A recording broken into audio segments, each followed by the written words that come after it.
he also, okay, so he talks about him being tired of being his mom's son.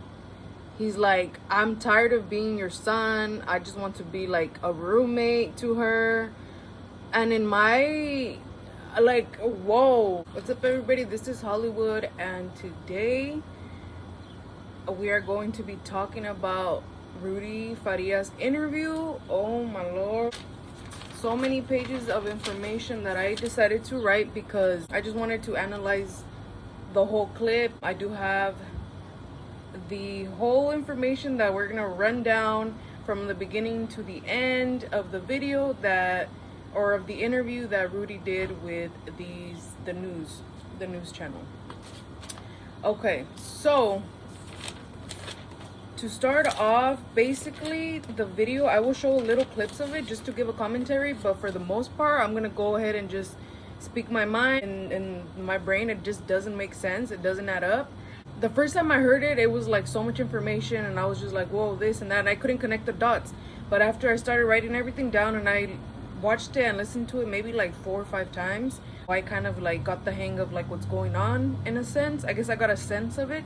Okay, so at the beginning of the interview, they asked Rudy like, what does he think about all the attention that he's getting, and what, you know, the attention that all this is bringing to him and his name and everything. And he says something in the sense, or in the words of, I didn't expect it to get so much attention. And he mentions this down like halfway through the video as well. He mentions, I didn't think it was gonna get this much attention. And that sentence right there just totally made me like, it just like got me like, what do you, hold up. Are you surprised by all this attention? I mean, it's been on the news across the world. I wasn't expecting that much attention, to be honest. I'm not trying to like assume, but I'm just going off what he mentioned and how my brain works. But when he mentioned that, it really kind of got me thinking, almost like if him and his mother knew kind of like that it would come out to the light one day, and you know, it would probably receive some attention, but they weren't prepared to face the consequences or face the facts of, you know, what happened during the whole time and how everything's coming to light now. So that's what I feel about that little you know, like mention, I guess, and it kind of like caught me off guard. So yeah, tell me what you guys think about that, but that kind of sounded a little bit odd to me. I'm not gonna go like part by part, like specifics on when he said something and when he didn't, because I feel like the whole interview was just like a constant like salad, like just like pieces from here, pieces from there, just like all just jumbled up together, and a lot of things didn't make sense.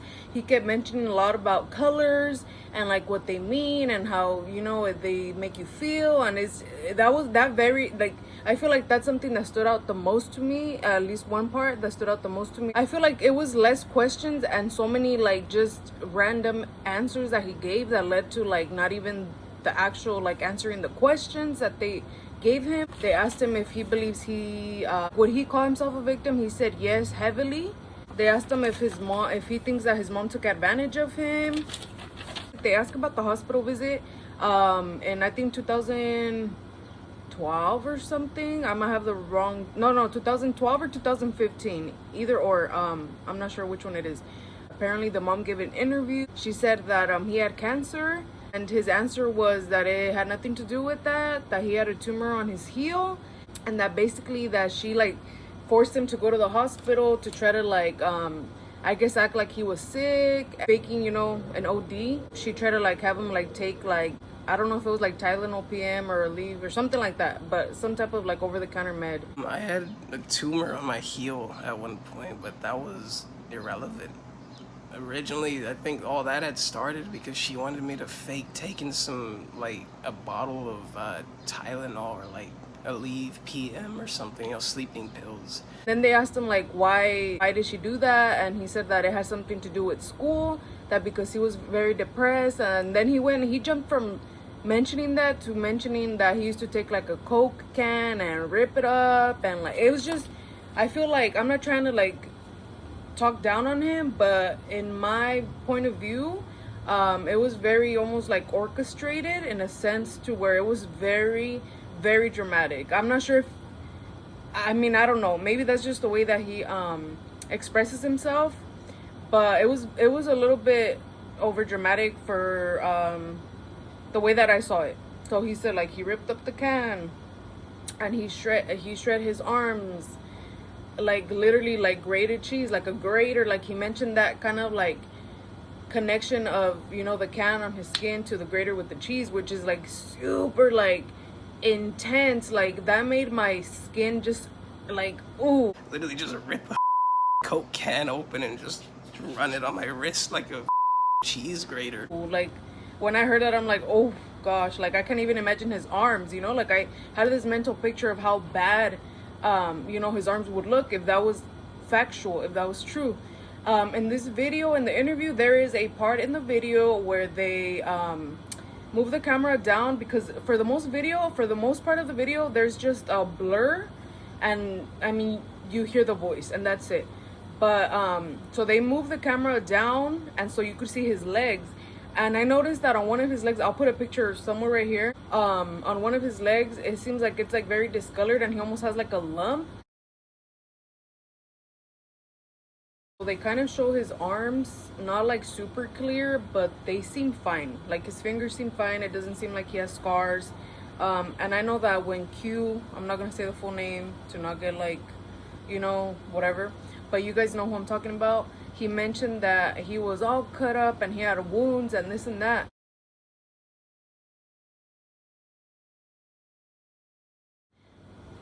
I know that that wounds heal, but I'm not sure if they would heal like to nothing, you know what I mean? Because I've had a lot of cuts and like surgeries and stuff, and it looks pretty bad for like a long time. But in these pictures, I'm not seeing that, and I'm not trying to debunk it, I'm just mentioning it.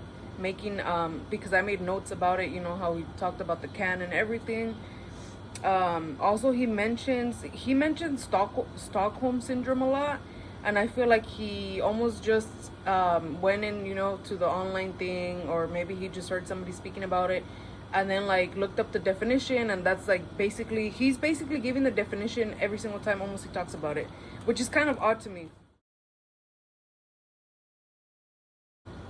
Because prior to this, it's crazy because I've been out my whole life. I haven't been captive mentally or anything.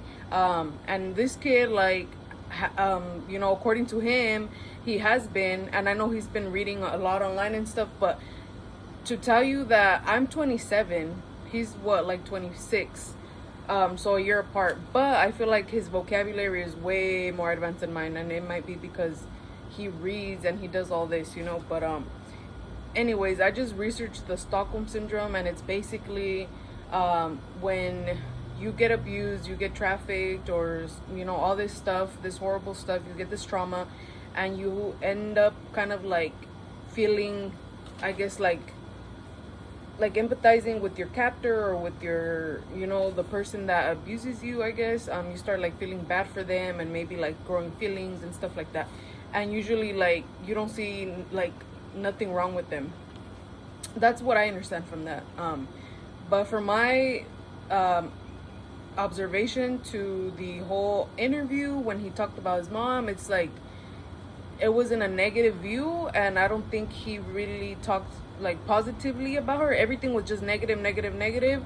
And but he does mention at one part that that his mom was like basically everything he had, so he maybe just like, you know, took care of her and like did everything for her because, you know, maybe he did feel bad. We don't know. But so he mentions Stockholm syndrome a lot. Talks about how when his mom would come around, that like she would just be negative all the time, and he'd be like spreading the negativity to other people around him. He did mention that he was basically held like in his home, but not like with no restraints, no handcuffs. He just said like mentally it was almost like he was in a prison. That's what I understood, at least from the video. So he said, you know, that whenever family would come over to visit like the grandmother when she was still alive, that the mom would tell him to go, sorry there's flies, to go to the room and basically hide out until they left. And he mentions him being on the other side of the door and just hearing how happy his family, like, I guess maybe like bonded and all this. But which is kind of weird because from the family's interviews and the stuff that I've heard, they say that they didn't really like go over and this and that, but if they did, I'm guessing that they would visit the grandmother. But basically he was made to hide,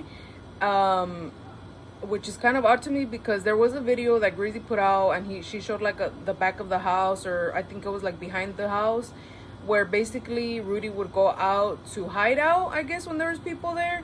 So I'm confused in that little whole thing about him listening to his family by the door. Like, it just seems confusing to me. It's very, very confusing to me. Oh, I wrote down things that stood out, which I did mention the colors and all that stuff. But something else that Rudy mentioned in his interview that kind of caught my eye or whatever. He said both of our problems stem from when my brother passed away. So he mentions his problems and his mom's problems. I don't know if it's a codependency thing, because they at the end of the day were the only two people that had each other. So maybe that's why they formed this like attachment to each other, because the brother passed away and Janie was alone and all this stuff. So I'm guessing that is why maybe they bonded that way. Maybe when he was younger, in his younger years, maybe he was fine with it, and then growing up he started to realize like, hey, like, I'm a grown-up, I want to go do my own thing. I want to, like, he mentions getting a car, a job, making his own money, getting all this stuff. He basically wants to do what he wants to do because he has grown up. But the mother is kind of like, no, like, you're gonna stay here, like, blah blah blah. And so I feel like maybe for the time being he did feel bad for her, so he was with her. But now that he's realizing maybe like, hey, like, I need to go out and do my own thing, live my own life, I feel like now he's kind of like wanting to do that, but the mom is just not wanting him to. So he just didn't know how to get out of that. He said, when I couldn't take care of my mom anymore, I took care of my grandma, and it was very stressful, kind of like tiring and all this, right? Like, it was too much for him. And so when he mentions that when he couldn't take care of his mother anymore, it gets me thinking, what did he mean by not being able to take care of his mother anymore? Like, I just can't comprehend. I can't understand. If somebody could like kind of help me out here. But he mentions having to take care of his grandmother. So I'm just kind of like, what does he mean by that? He also, so he talks about him being tired of being his mom's son. He's like, I'm tired of being your son. I just want to be like a roommate to her. And in my, like, whoa, like, first of all, I'm sorry, but you cannot physically and, like, I guess scientifically, or whatever you want to call it, literally stop being somebody's son or daughter. Like, you can't. Like, you could cut ties with them and you can, like, maybe like move on without them, maybe like, have no contact, but there's no way you could be like, hey, I want to stop being your son, I want to stop being your daughter, like, let me just be like your roommate. Like, basically saying, I'll still be with you, I'll still be in your house, but don't make me cook, don't make me clean, don't make me like, let me go out and let me have my freedom, which is like a roommate situation, right? You pay your bills, you work, you have your own stuff, and you just cooperate. Is that the right word? I don't know. Anyways, you just like, like contribute. There you go. You could just contribute. Yeah. Don't mind me. Y'all get me. Okay, so you're just contributing, and sorry if I'm sweating. It is like 100 degrees outside right now, but I'm doing this because I just had to talk about it. So they asked him about what Q had mentioned about the SA, and so when they ask him, he kind of like talks about like what are you talking about, like what, like specifically, like what almost like he didn't know about what Q was speaking out on, or what he was going to say. It's like he was completely clueless. And I will play this little clip right here so you guys could see what I'm hearing and everything. Without getting into specifics, I'm sure you've heard or seen what Quanell told the media last week. About what in particular? About things that he says that you told him in that hotel room last week. Specifically. So he kind of like, I feel like acts clueless in the sense. And then, they tell him kind of again, and he just kind of like, I don't get, like, like explain sort of. And so then they ask him, like, did she ever like sexually, do anything with you, like the whole bed situation, was it anything like that? And he denies it, which I was shocked about because I was not expecting that. So basically he just mentions like that, something about that she'd like want him to sleep with her at times, but it was nothing like that. So maybe, I mean, giving Janie the benefit of the doubt, which I know a lot of people might be mad at me for this, but I am just a random person on the internet, so don't even like care about what I think. But I'm just putting my my thoughts and opinions out there. But maybe, I mean, it's evident that his mom, Janie, has had a lot of trauma in her life, and it seems like she just has like a lot of mental like things she needs to take care of, and maybe she never got the help, and she did lose a son, she did lose her husband and her mom and everybody, and it sounds like her family's not really close to her. Maybe she just doesn't have that, like, oh, there's a mosquito, I'm gonna kill you, bitch. Sorry, but oh, they just poked me. I just can't with mosquitoes, like I'm allergic. Okay, anyway, maybe she's just alone, feeling lonely. So that's my guess on that. They asked him about playing the role of the husband, and he basically says that yes, that she did kind of like have him play the role of the husband, which the word husband is completely different than what Q said when he said like playing daddy. You know what I mean? I feel like he made it sound like a sexual type of thing, which maybe, I mean, who knows if he said it like that or if he didn't, and then I don't know, I really don't know, but I'm just reporting on what Rudy said himself.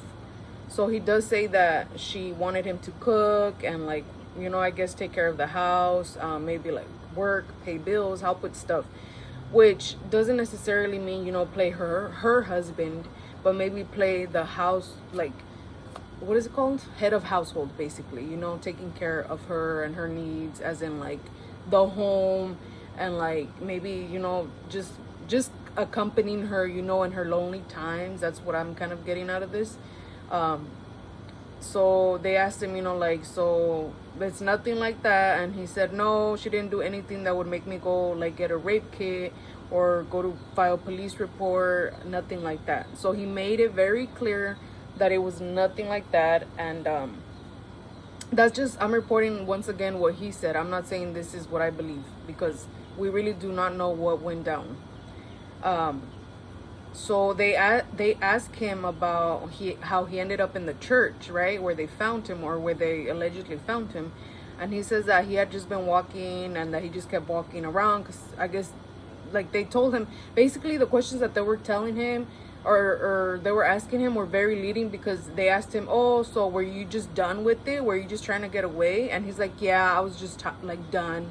So I was just walking. It's almost like, it was just a kind of weird questions, He talks about doing a lot of research online and communicating with people and trying to learn about cultures and religions and trying to understand the communities and stuff like that, which is like a lot,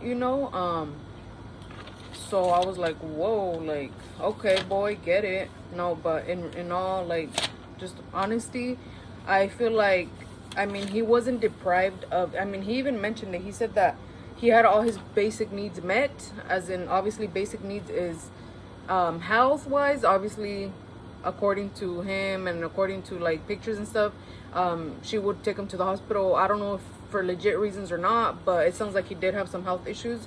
Or he at least mentioned the tumor part, but he said that she did meet his basic needs, and obviously that's food, shelter, and like, and in my head I'm like, well, what else do you want? Like, I'm sorry, I'm not trying to like come off like this, but you know what I mean? It's a lot of the things that, I mean, he had internet and he had a phone, because he said he would talk to people online. Oh, these mosquitoes are getting me so bad. So hopefully it's worth it putting this video out. I'm gonna just like stick my hand in here. Maybe that's worse because I can't shoot them out. Anyway, you know what? Okay, let me mention the whole color thing, because it is something else. So he mentions the colors a lot, and it kind of caught me off guard because I had never really like heard of somebody talking about this, but he talks about how there's a lot of, they asked him like, you know, what does he want people to know, you know, anything that he wants people to know that are watching or listening to him. He says that he basically just mentions how there's a lot of corruption, and he talks about not corruption like that the cops are corrupt, but that it's like but that basically that almost like saying that people control, or like things control the way we think. And that he talks about the flu vaccine. He mentions the flu vaccine. He talks about how colors influence people's minds. So he says that he mentions a pink wall, and he says that kind of reminds you of somebody you love, and that red, you know, can signify or remind you of hate or anger, and that you can be distracted by white, which was like, wow, I had never heard that. He also says that black, okay, so this is kind of like random, but he said black means you understand that they understand, and I do not understand, so help me understand, Rudy, or anybody. Like, I don't understand that, but he said that. Then he said, and white confuses you when you're going on a positive direction. So if you look at white, it confuses you when you're going in the positive direction. That's what he said. Red, he said that it signifies love, but earlier he said that it signified, or that it reminded, you know, people of anger and hate, and now he's saying that it reminds him of somebody you love, or of love. He mentions green, and he says that it reminds him of grounding people that are there for you, which is just like shenanigans, I feel like. But he talks about how he just wanted to kind of like do his own thing, you know, go to work, do this, do that, get a car. But I started thinking about him, like, technically he was working. He says that he worked 12 hours a day for 7 days a week, and that the mom was giving him $60 a week, and so he thought it wasn't fair. Oh, he mentions how basically every time that he wanted to like do his own thing, the mom would say like, don't do that, you're gonna get in trouble, you're gonna get arrested, like that's bad. You can't be driving without a license because, you know, you're gonna get arrested. Which is, all these things that she's saying are not bad, because as a parent, I mean, I would assume, I'm not a parent, but I mean, it's logic, right? It's common sense. But you want, you know, to kind of like guard your child. You want to like teach them wrong from right. So maybe she's like, hey, you really cannot be driving like this. And he's maybe like, well, you know, I just want to do this and I just want to drive, like, you know, blah blah blah. So maybe in my eyes, the way that I saw this was just a teenager trying to, you know, I guess do his own thing, be independent, maybe like go and fuck around and find out, and like just do his own thing. But the mom was kind of like overbearing, overprotecting of him, because she has, keep in mind, she has already lost her son. And I'm not sure how many kids she has, but I think maybe Rudy's the only son left. Tell me if I'm wrong, but so I feel like maybe she just wanted to guard him in that sense. So it's not so much like that she's trapping him, that she's keeping him captive. She's just trying to tell him like, hey, don't do this, don't do that, like don't get in trouble. And the reason for all of this, that she's saying this, is because they basically ask him like, why do you think she wanted to keep you in, right? And so he says, I don't know, it all started because I had a effing speeding ticket. He said that he went 70 on a 55 trying to go to work. It's so confusing because he mentions that she would take him to work, or that he'd go to work. I'm not sure if she would go with him to work, or if he would work on his own and like drive back. I'm not like clear on that, but he was working. He did say he was working a lot. But it says that he mentions that basically once he started doing things for himself, that it happened, like the whole disappearing thing happened. So yeah, he mentions like, all I do is work, I can't go out. Oh, and then he mentions brainwashing, that it was a lot of brainwashing, and you know, the person asked him like, oh, can you go into the brainwashing, like what would she say to you, like would she say what happened if you leave your home, like would she basically saying like, if you know, if you were to try to leave, like would she tell you don't leave because of this, or this is gonna happen to you. And he says it wasn't that. It's just that after I left, I started to understand it was all an algorithm. So he went from, they asked him about the brainwashing, and they asked him, like, you know, if she would say that something was going to happen to him if he left, and he goes into this whole conversation about an algorithm. And he says that it's all an algorithm. And then that's when he kind of like derails to talk about the colors, which is kind of odd to me. So yeah, he mentions it started because of a speeding ticket. And my guess or my opinion on this is that perhaps maybe she was afraid of him actually getting arrested, like genuinely afraid that her kid was gonna get in trouble, since he already had a speeding ticket and he didn't have his license and stuff. So maybe she was just looking out for him, because at the end of the day, it is her son, and of course, like, who wouldn't? Like, I doubt she would want to be alone. So I feel like she was protecting that, like, her sanity in a sense, trying to control him, or like trying to, like, you know, advise him on all these things that he wasn't asking advice for. But as a mother, I guess, you know, you just kind of have to remind your children, you know, about these, like, consequences and stuff, or the dangers. So they asked him, did you ever ask mom why are we pretending that I'm missing? Like, what did he ever ask the mom that, if, you know, like, why are they basically saying that he's missing? And so his answer was, that's the thing, that when it comes to the real small details, I just don't remember. It just blocks it out, like she's blocking it out for me. I just want to remember the facts, who I am and what I'm trying to do. So when they ask him, like, about the whole missing thing, he claims that he does not remember that he does not remember small details, which is kind of odd to me, because I feel like it's like such a huge part of, like, the whole story. Why, you know, the reason why I guess they reported him as missing, and it just stayed like that for all these years. But he claims that he just does not remember. And then they question him, like, would you ask your mom, why am I doing this? And he says that yes, that he told her, like, when am I gonna get a job? That he would ask her, like, when am I gonna get a car? Like, why can't I just get a lawyer? Why can't I just go to the police station? And that the mom would say, you can't get a lawyer because it's expensive, and you know, it's a lot of money. And Rudy said, well, it's always about money. And you could hear the frustration in his voice when he mentions it's all about money, always about money, right?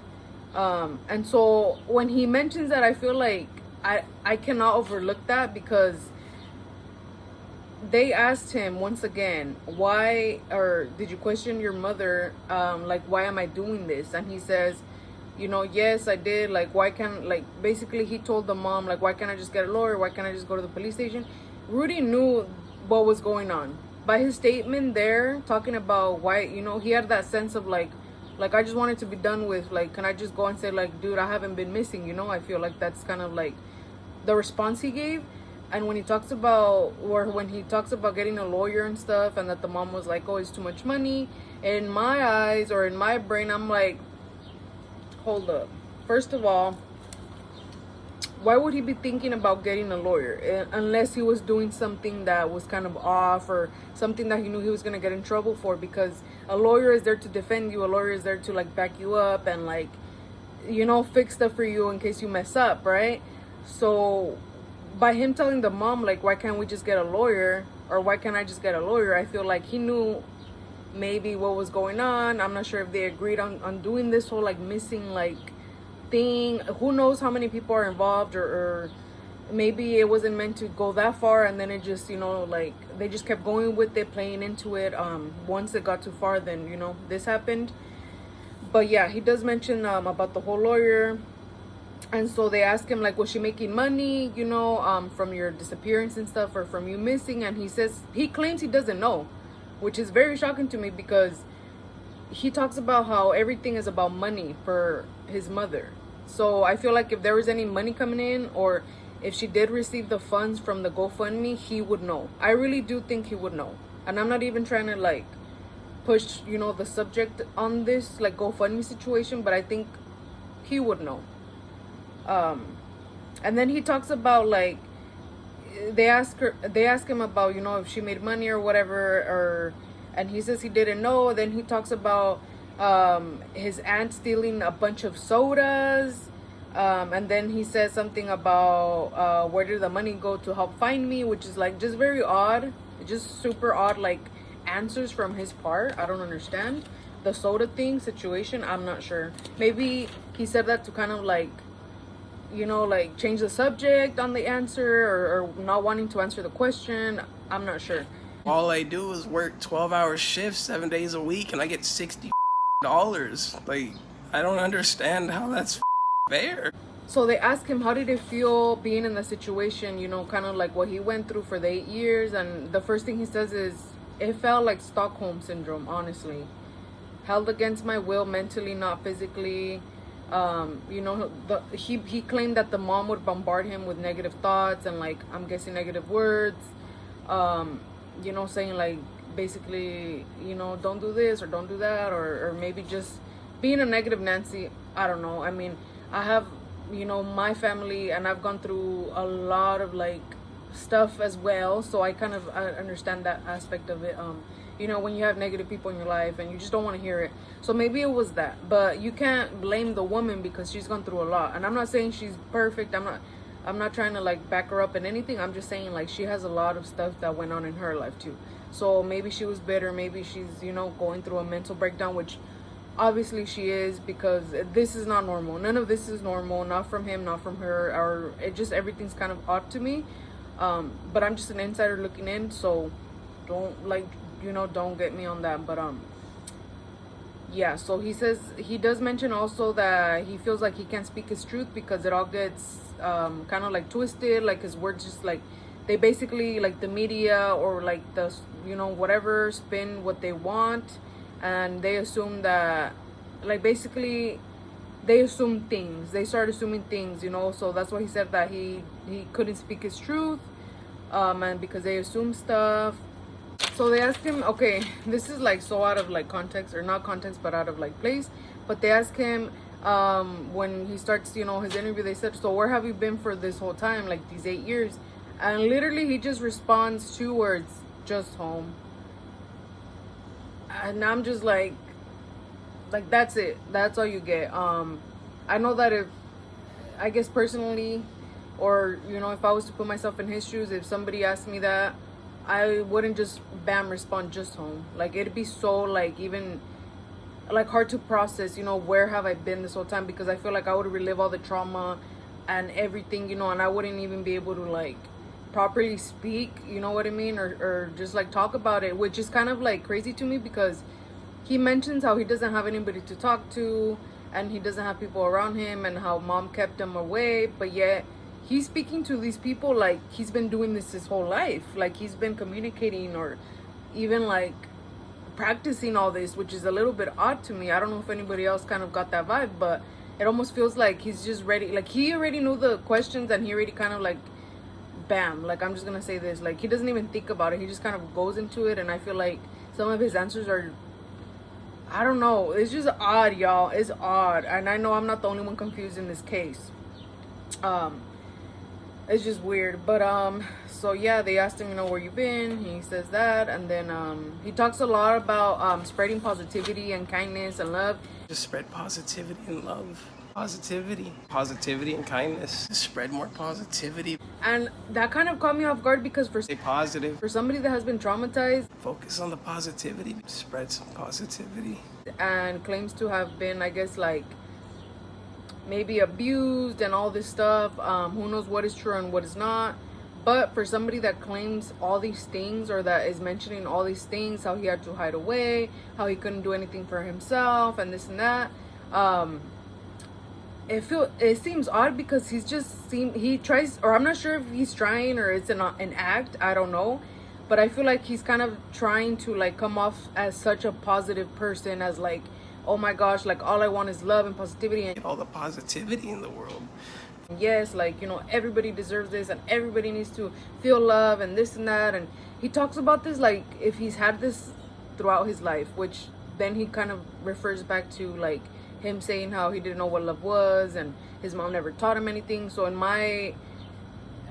from my point of view, it's shocking to me that somebody that has gone through so much, that doesn't have anybody there, and like they just like out of the nowhere come out talking about being so positive, and you know, and just spreading like love to the community and helping the community. It's just odd. It's like super weird, because not even me you know, like I talk about being positive here and there, but like I'm not gonna like go and preach, you know. I feel like he was preaching about it, like almost like he wanted to give this image like, oh, he's such a good, positive, like, you know, man or kid.